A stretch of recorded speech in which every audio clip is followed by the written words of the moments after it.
Hello student, AR commerce में आपका स्वागत है। आज हम सैलरी लेके आए हुए हैं, इनकम फ्रॉम सैलरी। आपको हम इससे पहले वीडियो में बता चुके हैं कि टैक्सेशन में टैक्स का इनकम का 5 हेड होता है। पहला हेड होता है सैलरी, दूसरा हाउस प्रॉपर्टी, तीसरा PGBP यानी profit and gain business and profession, और चौथा होता है आपका कैपिटल गेन। और जो इनकम छूट जाता है, जो बच जाता है, उसको करते हैं इनकम फ्रॉम अदर सोर्सेज, जिसमें आपको बताए थे ड्रीम 11 ये सब है ना। आज हम सबसे पहले इंपॉर्टेंट, सबसे ज़्यादा जो इंपॉर्टेंट है टैक्सेशन का, वो income from salary. Income from salary सबसे ज़्यादा टैक्स पे करने वाला हेड है, ठीक है ना। चलिए आते हैं सैलरी हेड में क्या देखते हैं। इनकम फ्रॉम सैलरी में सबसे इंपॉर्टेंट क्वेश्चन लेके आए हुए 2 क्वेश्चन, एक नहीं 2 क्वेश्चन, जो आपका एग्जाम की दृष्टि से बहुत इंपॉर्टेंट है। एग्जाम से पहले इस दोनों क्वेश्चन को करके जाइएगा, ठीक है। चलिए क्वेश्चन को देखते हैं। क्वेश्चन है from the flowing particular compute the income from salary. देखिए कंप्यूट द क्या बोला, इनकम फ्रॉम सैलरी। मिस्टर किसका, हरिदास का, यानी मिस्टर हरिदास का आपको इनकम फ्रॉम सैलरी, यानी मिस्टर हरिदास कहीं काम कर रहा था। Income from salary of the Mr Haridas, ठीक है। An employee of an individual, एक इंडिविजुअल था, एम्प्लॉय कर रहा था, काम कर रहा था, ठीक है ना। यानी कोई व्यक्ति हरिदास नाम से कहीं जॉब कर रहा है ना।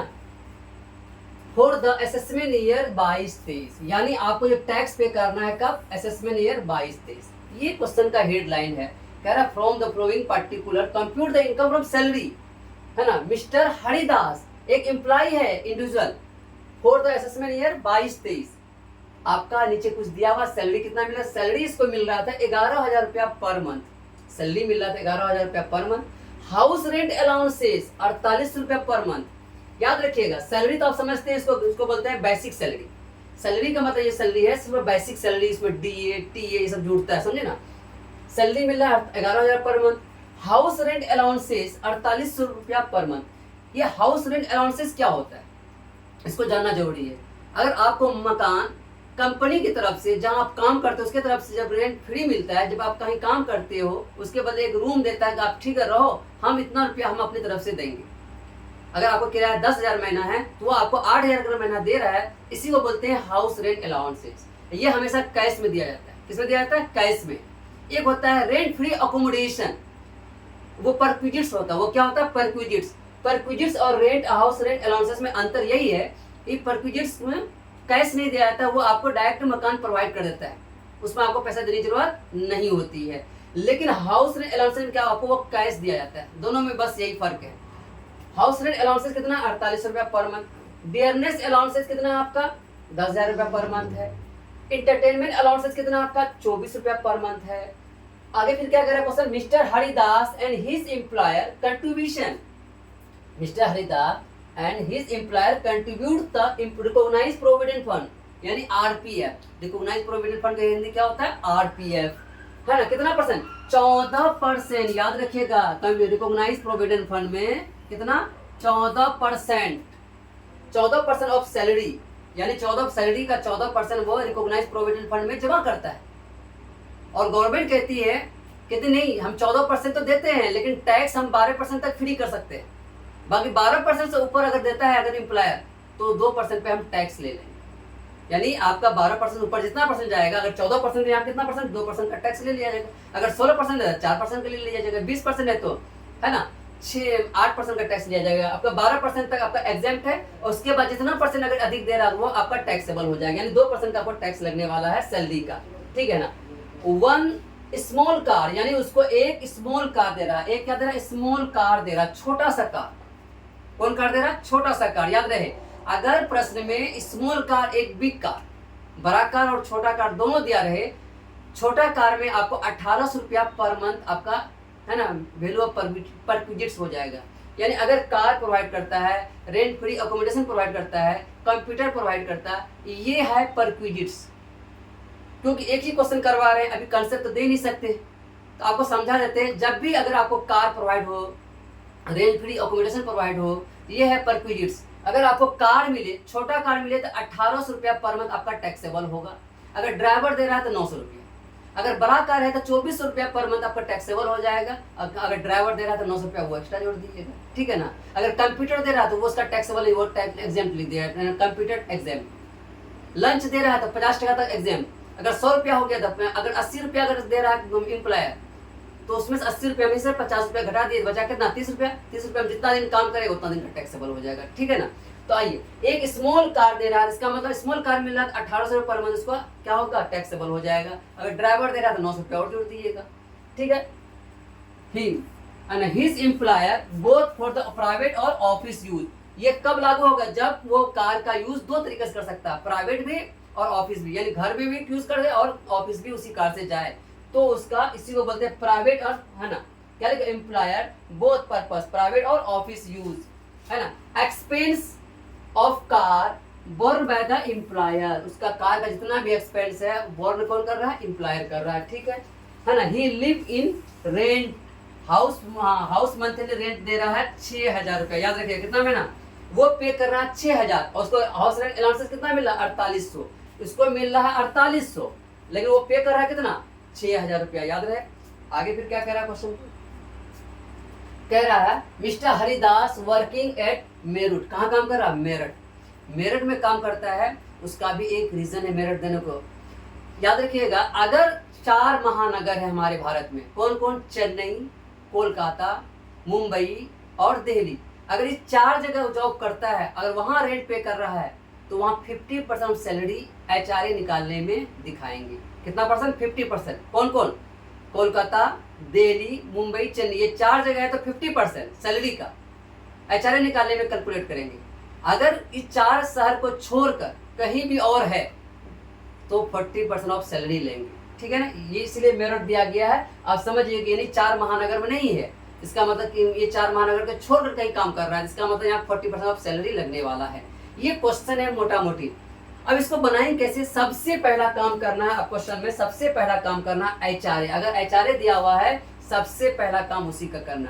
अगर रेंट फ्री अकोमोडेशन दिया हुआ सबसे पहला काम उसी का करना, याद रहे, क्योंकि सबसे बड़ा काम कैलकुलेशन इसी का है ही। तो कैसे निकालेंगे HRA, अब HRA निकालने का आप एक तरीका बता दिए, बना दिए पहले से। कंप्यूटेशन ऑफ एग्जाम्प्ट HRA, कौन HRA, एग्जाम्प्ट यानी कितना गवर्नमेंट एग्जाम करेगी मेरा HRA को, तो वही निकालना है। एग्जाम मेरा कितना करेगा, सबसे पहले list of the following, A HRA receive 4800 रुपया पर मंथ था, कितना महीना, 12 महीना, तो कितना होगा 57,600, यानी 4800 12 से गुना करें 57,600 आप HRA रिसीव किए हैं। उसके बाद रेंट पेड, रेंट पेड कितना किया, अभी जस्ट देखिए आपको 6000 रुपया पर मंथ था, देखिए रेंट पेड कितना आपका 6000 रुपया पर मंथ है, 6000 रुपया, तो एक महीना का 6000, तो 12 महीना कितना हो जाएगा, वर्षा का 72,000 रुपया, ठीक है। माइनस, है ना, मैंने लेस कर दिया 10% ऑफ सैलरी। अभी बताया 10% ऑफ सैलरी, कौन सैलरी, सैलरी इसमें 3 जुड़ता है, पहला बेसिक सैलरी, दूसरा डियरनेस पे, तीसरा परसेंटेज ऑफ फिक्स परसेंटेज, यानी कमीशन का फिक्स परसेंट ऑफ 1%, अगर 2% कमीशन दिया तो उसका निकालते हैं। और डियरनेस अलाउंसेस इसमें नहीं इंक्लूड करते हैं, हाँ डियरनेस अलाउंसेस इंक्लूड करेंगे जब फार्मिंग पार्ट हो, यानी उसका पार्ट लिखा रहे बगल में ब्रैकेट में फार्मिंग पार्ट, जितना परसेंट लिखा रहेगा उतना दिखाएंगे। अगर नहीं लिखा हुआ तो इसका मतलब हम डियरनेस अलाउंसेस को इसमें ऐड नहीं करेंगे, सिर्फ क्या लेंगे, बेसिक सैलरी डियरनेस पे, अगर डियरनेस पे भी नहीं दिया हुआ सिर्फ बेसिक सैलरी ही लेंगे, ठीक है ना। तो चलिए, तो आपका 72,000 रेंट पे किए माइनस 10% ऑफ सैलरी, तो सैलरी मेरा कितना है आपको यहाँ देखना होगा, 11,000 रुपया पर मंथ है। 11,000 को गुना करें तो 11 दाही 110, 11 दूना 22, 132, यानी 1,32,000 उसका सैलरी हुआ। क्या यहाँ पे और दिया हुआ है डियरनेस पे, नहीं है। कमीशन फिक्स परसेंटेज दिया हुआ, नहीं दिया हुआ, अगर रहता तो उसको भी क्या करते, ऐड करते। डियरनेस अलाउंसेस को नहीं ऐड करे, हाँ इसमें फार्मिंग पार्ट होता तो जितना परसेंट होता है 60% 40% उसको ऐड करते, अगर नहीं दिया हुआ तो इसको ऐड नहीं करेंगे, कोई दिक्कत। HRA निकालने में एक बात बता रहे। तो आइए, सैलरी आपका 1,32,000 हुआ, 1,32,000 का 10% कितना हो गया, 13,200, तो 72,000 में 13,200 घटा दिए, कितना हो गया 58,800, की दिक्कत। अब तीसरा आपका कह रहा है कंडीशन 40% ऑफ सैलरी, अभी थोड़ा समझे, अगर 4 महानगर है, दिल्ली, कोलकाता, मुंबई और चेन्नई, तो वहाँ 50% ऑफ सैलरी लेते। अगर ये 4 महानगर को छोड़कर है कहीं भी हो तो वहाँ कितना लेंगे, 40% लेंगे, इसलिए 40% सैलरी। सैलरी भी तो निकाल 1,32,000 का 40% 52,800। अब यहाँ देखिए एरो, देखिए अगर एरो नीचे तरफ आया है इसका मतलब बीच वाली लवर, यानी तीनों में से जो कम होगा वही मेरा HRA एग्जेम्प्ट हो जाएगा, यानी टैक्स से मुक्त हो जाएगा, टैक्स नहीं लगेगा उतना में। तो अब देखिए तीनों में से कम है 52,800, ये 58,000 कम कौन है 52,800, इसलिए एग्जेम्प्ट HRA हो गया 52,800, इतना का टैक्स नहीं लगेगा। अब ये पता करना है कि टैक्सेबल होगा सर कितना, तो HRA कितना रिसीव कर लिए थे 48 रुपया महीना, 12 में कितना 57,600, एग्जाम कितना हो गया 52,800, घटा दो इसी में। टैक्सेबल HRA 57,600 में माइनस कर देंगे 52,800, तो कितना हो गया 4800, ये मेरा HRA टैक्सेबल हो गया। दिक्कत बस इतना ही मेन था और बाकी कोई जान है ही नहीं क्वेश्चन में। अब हम बनाते हैं, आगे चलते हैं फॉर्मेट में। सबसे पहला काम जब हम बनाएंगे लिखेंगे computation of taxable salary, computation of कौन salary, taxable salary for the assessment year 2023 और 24, फॉर द असेसमेंट ईयर 2023 और 24। ठीक है, ये फॉर्मेट है, 2 कॉलम का, पार्टिकुलर लिखे यहाँ रुपीस लिख दिए। सबसे पहले लिखेंगे बेसिक सैलरी,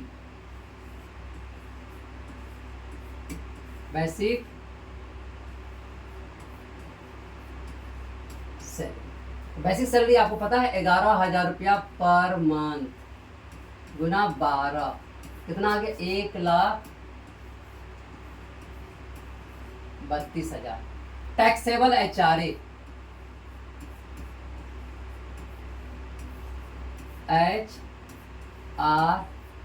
अभी नोट 1 कर लो कि अभी नोट 1 में करके दिखाया है मैंने। कितना निकला था टैक्स HRA, देखिए टैक्सेबल HRA कितना निकला 57, रिसीव किए 57,600 और उसमें एग्जाम हुआ 52,800, घटाने बाद 4800, यानी टैक्सेबल HRA कितना हो गया 4800। ठीक, दिक्कत यहाँ तक। अब अगला देखिए तो क्या कह रहा है क्वेश्चन, क्वेश्चन आप देखना होगा। ये भी हो गया, इसका भी कम हो गया, इसका भी कम हो गया। अब बचा डियरनेस अलाउंस से 10,000 रुपया पर मंथ मिलता है, DA शॉर्ट में इसको लिख सकते हैं DA, डियरनेस अलाउंस से क्या लिख सकते हैं DA, है ना। चलिए DA देख देते हैं, DA 10,000 रुपया पर मंथ 12 महीना, तो 12 का 1,20,000। ठीक है, ये भी हो गया। उसके बाद देखिए क्या कह रहा, इंटरटेनमेंट अलाउंसेस 24 रुपया पर मंथ, उसका भी देख लेते हैं।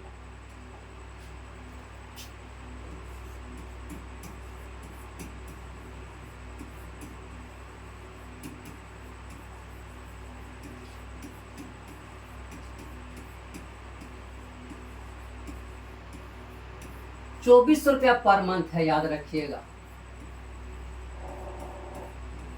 12 कर दिए, 24 रुपये पर मंथ, है ना। 2400 गुना 12, 28,800।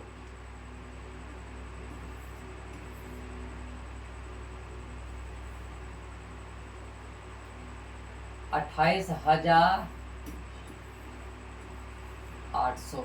और कुछ था, एक और रह गया था, Mr Haridas his employer contribute the recognise provident fund, यानी RPF। कहाँ RPF में कितना परसेंट 14%, है ना।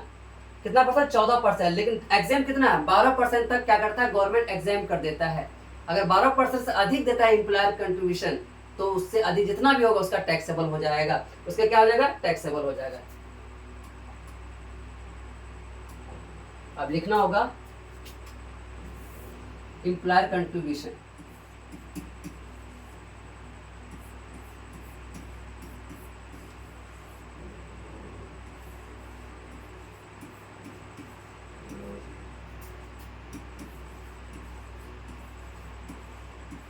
एम्प्लॉयर कंट्रीब्यूशन, है ना। एम्प्लॉयर कंट्रीब्यूशन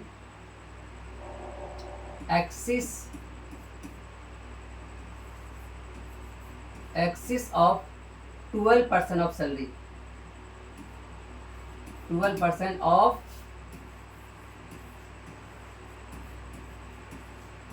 सैलरी, है ना। तो बताइए कितना है आपका। और इसमें कौन सा सैलरी लेंगे, बस वही बेसिक सैलरी।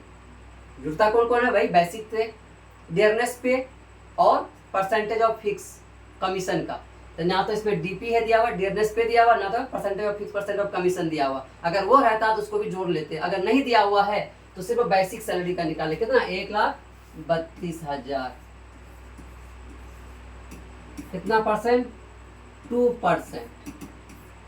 बोले सर 2% कैसे, 14% उसको मिला है, 12% तो एग्जाम्प्ट है, यानी 12% से अधिक दे रहा है एम्प्लॉयर अपने एम्प्लॉय को रिकॉग्नाइज प्रोविडेंट फंड में, आरपीएफ में, यहाँ लिख लिए एम्प्लॉयर कंट्रीब्यूशन है ना। तो याद रखिए तो उसका टैक्सेबल हो जाएगा। 12% अधिक टैक्सेबल, 12% का होगा तो एग्जाम्प्ट हो जाएगा। तो 1,32,000 का 2% कितना हो जाएगा, देख लेते हैं। 1,32,000 का 2% 26,40, 26,40, बस हो गया। अब यही हो गया मेरा कंप्लीट, यही मेरा क्या हो गया, कंप्लीट। इसको हम बोलेंगे ग्रॉस सैलरी। कौन सैलरी बोलेंगे, ग्रॉस सैलरी। अब इसको जोड़ ली, इसको जोड़ के अब देखते हैं कितना होता है। 26,40, 28,800 प्लस 1,20,000 प्लस 4,800 प्लस 1,32,000, 1,32,000 कितना हो गया, 1,32,000। ठीक है ना, हो गया 2,00,000।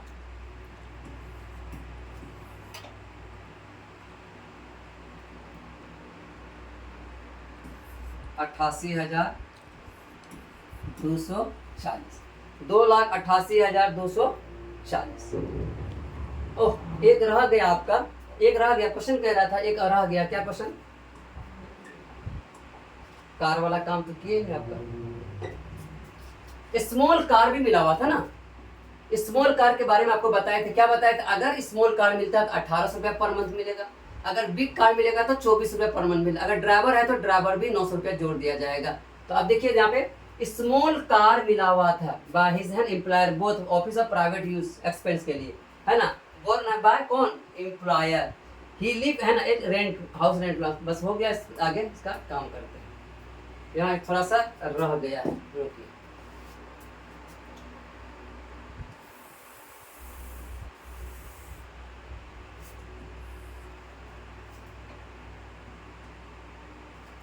स्मॉल कार,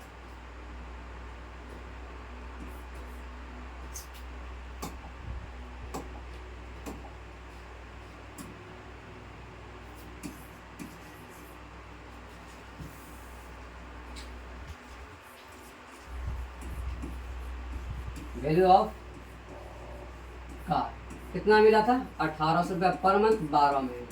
इसको गुणा कर लिए, 1800 रुपया पर मंथ गुना 12, यानी 21,600, 21,600। अब हुआ, जब भी कार हो, छोटा कार हो तो 1800 रुपया, बड़ा कार हो तो 2400 रुपया। अगर ड्राइवर मिलेगा तो 900 रुपया पर जोड़ते, 1800 और 900 कितना हो जाता है, 18 और 9 2700। अब बड़ा कार होता था 2400, 900 कितना हो जाता, 3300। समझे ना। तो कार में इसमें ड्राइवर नहीं मिला, इसलिए ड्राइवर इसको ऐड नहीं किए हम। 1800 गुना 12 कितना हो गया, 21,600। अब जोड़िए तभी 21,600, 26,40 प्लस 28,800 प्लस 1,20,000 प्लस 4,800 प्लस 1,32,000, यानी 3,09,840, 3,09,840। ये निकला ग्रॉस सैलरी।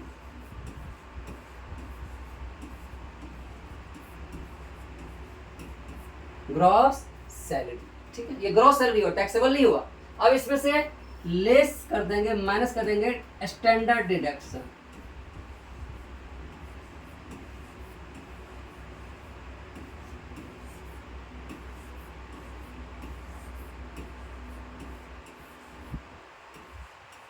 स्टैंडर्ड डिडक्शन कहता है कि सब कुछ मतलब मिला जुला के हम एक स्टैंडर्ड डिडक्शन देते हैं, कितना, वो 50,000 बस लेस कर दी, यही हो गया आपका टैक्सेबल से, टैक्सेबल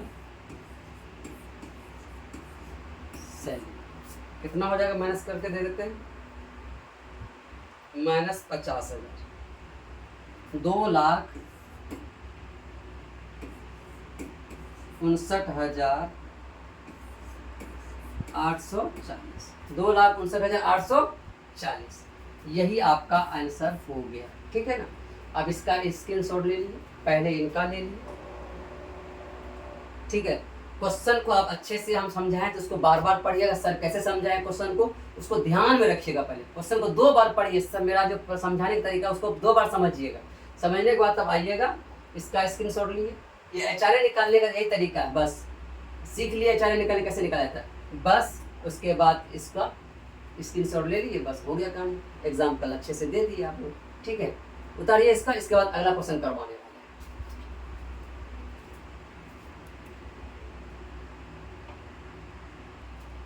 हो गया, चलिए अब हम अगला क्वेश्चन चलते हैं। पहला क्वेश्चन आपको करवा दिया गया है, दूसरा क्वेश्चन सैलरी का ही है, इंपॉर्टेंट क्वेश्चन। 2 क्वेश्चन बोले थे करवाने के लिए, एक हो गया, अब दूसरा हम करवाने वाले हैं सैलरी का। ठीक है ना, आइए क्वेश्चन नंबर 2 बहुत इंपॉर्टेंट है। ये 2 क्वेश्चन जो हम करवा रहे हैं एग्जाम से पहले करके जाइएगा। सेकंड क्या कर रहा है, Mr Devendra an employee in a company at Delhi, कहाँ पर, दिल्ली में एम्प्लॉय है, वो काम करता है, कौन काम करता है, Devendra. Is the drawing salary, कितना मिला उसको, 25,000 रुपया पर मंथ। कितना महीना मिल रहा है उसको, 25,000 रुपया पर मंथ उसको सैलरी मिल रहा है। ठीक है, अब जोड़ लीजिए 12 महीना। जब भी अगर कैलकुलेट करते हैं सैलरी या टैक्सेशन पढ़ते हैं तो पूरे 12 महीना का कैलकुलेशन करते हैं, याद रखिएगा इस बात। प्लस देखिए यहाँ पे प्लस क्या, 10% of his salary as a dearness pay. Dearness pay का मतलब था डीपी, समझे ना, डियरनेस पे मिला किसका, सैलरी जो भी सैलरी मिलेगा उसका 10% मिलेगा डियरनेस पे। ही गेटिंग द इंटरटेनमेंट अलाउंसेस, कौन अलाउंसेस, अभी इससे पहले ही बता दी, इंटरटेनमेंट अलाउंसेस। इंटरटेनमेंट अलाउंसेस कितना, 1,000 रुपया पर मंथ उसको इंटरटेनमेंट अलाउंसेस मिला। ठीक है, ही हैज स्पेंड 5,000, क्या किसके लिए कर रहा, on the entertainment of company का कस्टमर। बताइए कंपनी का कस्टमर को, मतलब मान लो तो कोई शोरूम में आप काम कर रहे हो, शोरूम में कंपनी में कोई कस्टमर आता है कार लेने के लिए, उसको पानी पिलाते हो, चाय पिलाते हो, वो तो कंपनी का खर्चा है, वो कंपनी का खर्चा इसमें इंक्लूड नहीं होगा, ये आपको ठगने के लिए दिया है, समझे ना बात को। ये कोई काम नहीं, जब भी इंटरटेनमेंट के लिए कंपनी कस्टमर के लिए कोई खर्च करते हैं तो वो आपका इसमें जोड़ा नहीं जाएगा, उसको वैसे ही वैसे छोड़ देना, वो आपको सिर्फ ठगने के लिए यहाँ पे दिया गया। क्या बोला, on the entertainment of the company customer, company का कस्टमर के लिए आपको इंटरटेनमेंट करने के लिए खर्च करने के लिए दिया गया, तो उसका कोई काम नहीं यहाँ पे, ऐसे ही छोड़ देना। ही इज प्रोवाइडेड, है ना, with the rent free accommodation house. देखिए यहाँ रेंट फ्री फर्निश्ड हाउस, एक होता है एचआरए और एक होता है रेंट फ्री हाउस, दोनों में जमीन आसमान का फर्क है। एचआरए का मतलब होता है आपको एक मुश्त कैश में पैसा दिया जाता है, रेंट फ्री अकोमोडेशन का मतलब होता है आपको कैश नहीं दिया जाता है। कंपनी कहता है हम आपको मकान प्रोवाइड कर देंगे, अपना मकान हो तो अपना मकान दे देंगे, नहीं तो किराए पे लेके दे देंगे, लेकिन पैसा नहीं देंगे बाबू। इसी को बोलते हैं परक्विजिट्स। जहां पैसा नहीं दिया जाता, सुविधा दिया जाता है, उसको हम बोलते हैं परक्विजिट्स। क्या क्या सुविधा मिलता है, कंप्यूटर का सुविधा मिलता है, लैपटॉप का सुविधा मिलता है, लंच का सुविधा मिलता है, स्वीपर मिलता है, गार्डनर मिलता है। स्वीपर गार्डनर ये सब टैक्सेबल है, याद रखिएगा। लंच भी टैक्सेबल है, 50 रुपया एग्जाम्प्ट है। अगर आपको 80 रुपया अगर दे रहा है मतलब एम्प्लॉयर यानी मालिक आपको, तो 50 रुपया का टैक्स नहीं लगेगा, 30 रुपया का टैक्स लगेगा। अगर 150 रुपया दे रहा है तो 50 रुपया का टैक्स, 100 का टैक्स लगेगा। कंप्यूटर मिल रहा है तो वो एग्जाम्प्ट हो जाएगा, याद रखिएगा। कंप्यूटर मिले, लैपटॉप मिले तो वो क्या हो जाएगा, एग्जाम्प्ट हो जाएगा। ये स्वीपर मिले, नौकर मिले, है ना, गैस मिले, बिजली मिले, तो फुल्ली टैक्सेबल हो जाएगा। ये सब होता है परक्विजिट्स। कार मिले, है ना, वो भी टैक्सेबल है। आपको रेंट फ्री हाउस मिले, ये भी टैक्सेबल है। आप समझ में, परक्विजिट्स क्या होता है, जहाँ सुविधा मिले लेकिन कैश अमाउंट नहीं मिले उसे हम बोलते हैं परक्विजिट्स। जहाँ पैसा मिले तो उसको बोलते हैं, अगर रेंट नहीं मिले यानी आपको मकान फ्री में नहीं मिले, उसको बोलते हैं एचआरए। ठीक है ना, यहाँ रेंट फ्री हाउस मिल रहा है, यानी आपको पैसा नहीं मिल रहा, रेंट फ्री हाउस मिल रहा है। द फेयर रेंटल वैल्यू कितना आपका, 4,000 रुपया पर मंथ, 4,000 रुपया per month. The house owned by the company, ये बहुत इंपॉर्टेंट है। हाउस किसका है, कंपनी का अपना है। यहाँ सबसे बड़ा लॉजिक है मकान का रेंट फ्री अकोमोडेशन निकालने के लिए। अगर मकान एम्प्लॉयर का मतलब मालिक का है, खुद का है, तो वहां आपका 3 कंडीशन लागू होता। पहला, 10% से 10 लाख से कम है तो 7.5% ऑफ सैलरी का। कितना से कम? 10 लाख से कम। 10 लाख से 25 लाख तक है तो आपका 10 लाख से 25 लाख तक आपका मतलब 10% ऑफ सैलरी, और 25 लाख से एबव है तो 15% ऑफ सैलरी। समझे ना आपको?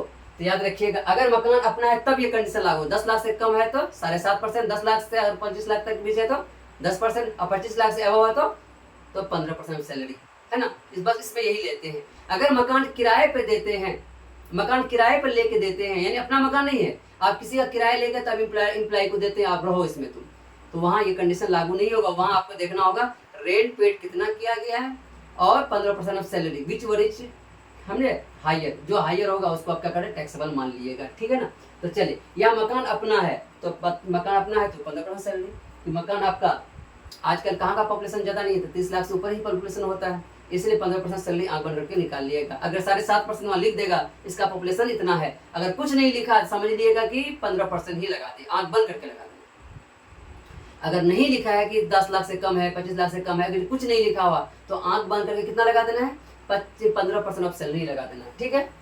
हाँ, He's also provided a small car। अब इससे पहले आप क्वेश्चन में बताते small car for his personal और ऑफिस यूज। अभी तुरंत बताए पर्सनल और ऑफिस यूज करते हैं स्मॉल कार को, तो कितना मिलेगा, 1800 रुपया। ड्राइवर मिला क्या? ऑल एक्सपेंस ऑफ रनिंग, है ना, मेंटेनेंस कौन कर रहा है, एंड ड्राइवर भी देखिए, ड्राइवर भी मिला हुआ है, ड्राइवर आर मिट बाय द कंपनी। ये कौन दे रहा है, कंपनी, यानी ड्राइवर इसमें मिला है। इससे पहले जो बोला इसमें ड्राइवर नहीं मिला था, इसमें ड्राइवर भी मिला है। स्मॉल कार है तो 1800 रुपया, बड़ा कार होता तो कितना मिलता, 2400 रुपया। तो 1800 और 900 रुपया ड्राइवर का जोड़ना होगा, ठीक है ना। देवेंद्र ब्रो द लोन, देखिए देवेंद्र 1 लाख का लोन लिया कंपनी से, है ना, इंटरेस्ट फ्री लोन। कौन लोन? कंपनी के, हमको 1 लाख का जरूरत है, घर बनाना है, कोई शादी करवाना है, कुछ करवाना है, 1 लाख कंपनी से ले लिया। बोला इसमें टैक्स बोला कम ले जाओ, टैक्स हम ले लेंगे। अगर रेंट फ्री अगर आपको लोन मिल रहा है उसका इंटरेस्ट भी टैक्सेबल होता है, याद रखिएगा, है ना। लोन फ्रॉम द, किससे लिया, कंपनी से, है ना। कंस्ट्रक्ट द हाउस, हाउस को बनाने के लिए लोन लिया गया था। बिफोर 1 ईयर, यानी 1 ईयर पहले।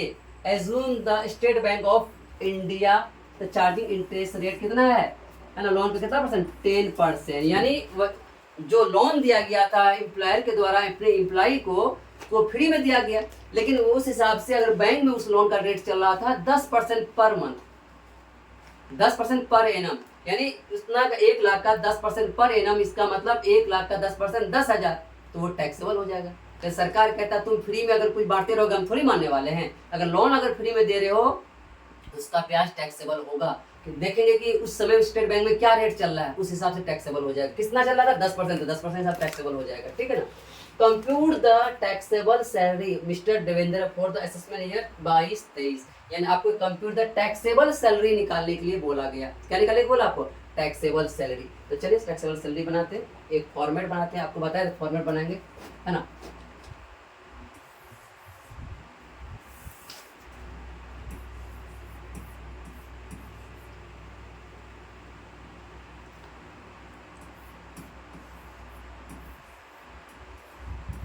computation of taxable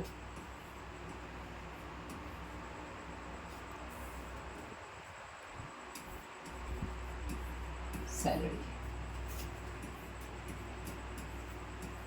for the assessment year 2022 और कितना था 23। हो सकता है आप लोग का 23-24 हो जाए, 23-24 लिख लीजिएगा, ठीक है ना।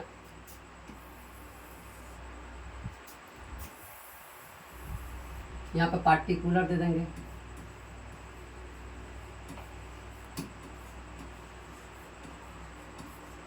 पार्टिकुलर्स यहाँ पर रुपीस, ठीक है, लिख दी। अब आइए सबसे पहले लिखना है बेसिक सैलरी, आपको बताया तुरंत।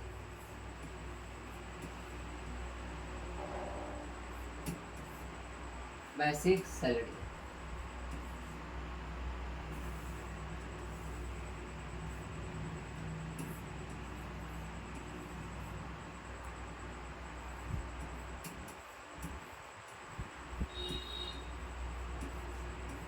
बेसिक सैलरी कितना मिल रहा था आपको पर मंथ? 25,000 रुपया पर मंथ मिल रहा था, गुना 12, 25 दाएं 2,50,000 यानी 3 लाख। कितना मिल गया? 3 लाख। दिक्कत यहाँ तक। इसके बाद क्या मिला था आपको बेसिक सैलरी के बाद? देखिए question, basic salary 25,000 per month मिला, 1,000 मिला आपको इंटरटेनमेंट अलाउंसेस। क्या मिला आपको? 1,000 मिला है, 10% या plus 10% of salary of dearness पे, यानी डीपी मिला 10% सैलरी का। डीपी डियरनेस पे, इसको बोलते हैं डीपी शॉर्ट में, या आप लोग डीपी भी लिख दिए चलेगा। कितना? इसी का 3 लाख का 10% निकाल लिए, 3 लाख का 10% यानी 30, कितना हो गया? 30,000। ठीक है। तीसरा बोला इंटरटेनमेंट अलाउंसेस,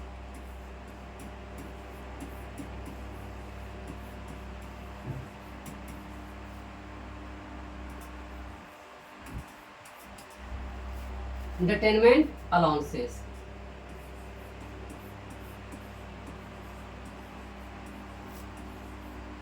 कितना मिला इसको? 1,000 रुपया पर मंथ, 12 महीने का, 12 महीने का 12,000। ठीक है, ये भी मिल गया। एक क्या मिला था? Small car. क्या मिला था इसको?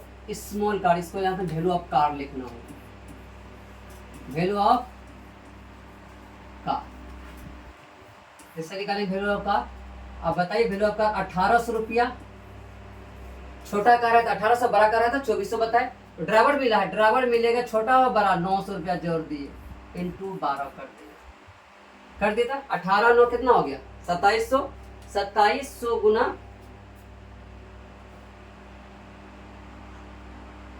2700 गुना 12, 32,400।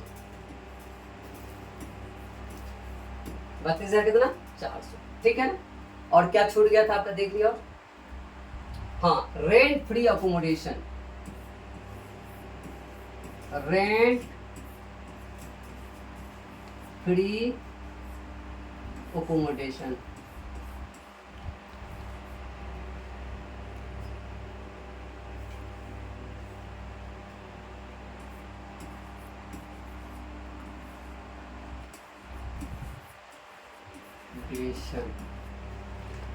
कहता है 15% ऑफ सैलरी, यानी मकान अपना था, आपको बताया था ना।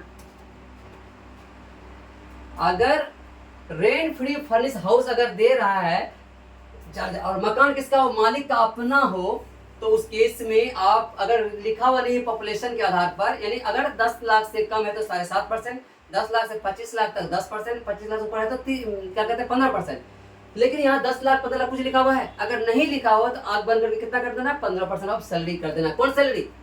याद रखिएगा, मतलब उसमें जोड़ा जाएगा आपका बेसिक सैलरी, डियरनेस पे, यानी बेसिक सैलरी का जितना भी टैक्सेबल अलाउंसेस होगा सबको जोड़ेंगे। इसमें जोड़ा नहीं जाएगा वो परक्विजिट्स को नहीं जोड़ते। इसमें किसको नहीं जोड़ते? परक्विजिट्स को नहीं जोड़ेंगे और ना एचआरए को जोड़ेंगे। ये दो चीज को छोड़ करके बाकी जितना भी टैक्सेबल एचआरए होता है, टैक्सेबल अलाउंसेस होता है, सबको हम क्या करते हैं? इसमें जोड़ देते हैं। सिर्फ डियरनेस अलाउंसेस को इसमें नहीं जोड़ते। क्यों नहीं जोड़ते उसको? अगर वो फार्मिंग पार्ट जोड़ेंगे, अगर नहीं है तो उसको भी नहीं जोड़ेंगे। क्या क्या नहीं जोड़ेंगे? रेंट फ्री सैलरी निकालने के लिए क्या क्या जोड़ा जाएगा? बेसिक सैलरी, डियरनेस पे और इसके ऑल टैक्सेबल अलाउंसेस। क्या क्या नहीं जोड़ा जाएगा? एचआरए एक, दूसरा आपका जोड़ा जाएगा बिना कोई भी परक्विजिट्स होगा उसको नहीं जोड़ा जाएगा। और तीसरा आपका क्या नहीं जोड़ा जाएगा? Dearness allowances. डियरनेस अलाउंस अगर पार्ट है सैलरी का तो जोड़ेंगे, नहीं है पार्ट तो नहीं जोड़ेंगे। वहाँ लिखा रहेगा ब्रैकेट में फार्मिंग पार्ट ऑफ सैलरी। अगर नहीं लिखा हुआ ये चीज तो उसको मतलब उसको इग्नोर कर देंगे। ठीक है ना। इसका मतलब हम यहाँ देख रहे हैं, सिर्फ हमको क्या दिख रहा है? बेसिक सैलरी, डीपी, ये दो चीज। क्या इसमें और कुछ दिख रहा है क्या? एंटरटेनमेंट अलाउंसेस ये भी दिख रहा है। इसको जो वैल्यू ऑफ कार, ये परक्विजिट्स हो गया। अभी बताए ना, कार का सुविधा मिल रहा है, सुविधा जहाँ मिले वो परक्विजिट, उसको इसमें नहीं जोड़ेंगे। इसका मतलब जोड़ा जाएगा बेसिक सैलरी, डियरनेस पे, एंटरटेनमेंट अलाउंसेस। इसका मतलब ये दोनों जो सुविधा इसको नहीं जोड़ा जाएगा। जैसे 3,30,000 12, 3,42,000, यानी 3,42,000 का 15% आंख बंद करके निकाल ली, कितना होता है देख लीजिए। 3,42,000 का 15%, 51,300, 51,300 हो गया। और कुछ छूट गया, क्वेश्चन को देख लेते हैं प्रीवियस करके। आपका 25,000 हो गया है ना, प्लस डियरनेस पे भी हो गया, एक एंटरटेनमेंट अलाउंस से हो गया। इसमें कस्टमर, कंपनी के कस्टमर को एंटरटेनमेंट करने, तो उसमें आपको बताया इसको जोड़ा नहीं जाएगा, क्यों? वो कंपनी का काम हो रहा है, इसको नहीं जोड़ा जाएगा। फर्निश हाउस का भी काम हो गया आपका, ये भी काम हो गया। स्मॉल कार का भी काम हो गया। और कोई, हाँ, एक रह गया लोन का काम। किसका? लोन जो लिया है, फ्री लोन लिया है, कि यानी कोई ब्याज नहीं लगेगा। सरकार बोलता है तुम दो ना फ्री का लोन, हम थोड़ी मानने वाले, हम तो टैक्स लेंगे ही। देखना है कि स्टेट बैंक में भी क्या चल रहा है। स्टेट बैंक में देख रहा है कितना चला, 10%, तो 10% हिसाब से 1 लाख का ले लेंगे हम।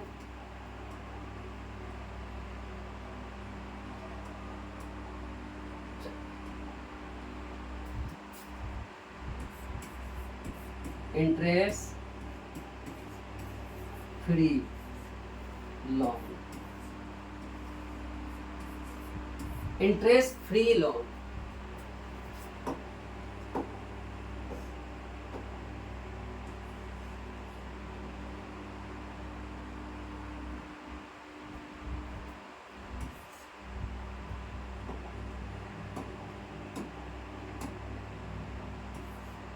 इंटरेस्ट फ्री लोन कितना मिला था? 1 लाख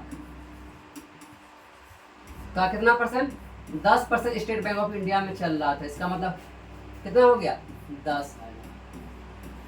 बस कहानी खत्म। इतना छोटा क्वेश्चन था।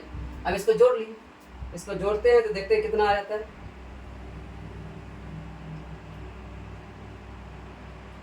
इधर प्लस 32,400 प्लस 12,000 और प्लस 30,000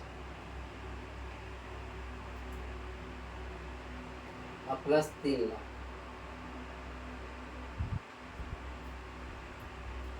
4,35,700, 4,35,700। ये हो गया ग्रॉस सैलरी।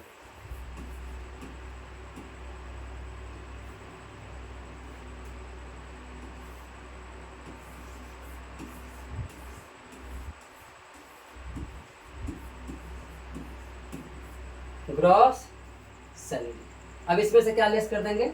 लेस कर देंगे स्टैंडर्ड डिडक्शन।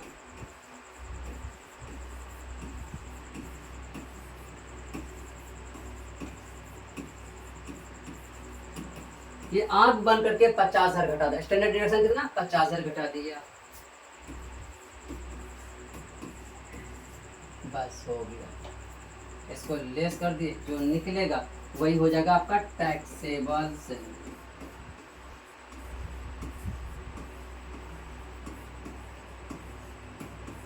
घटा दिए।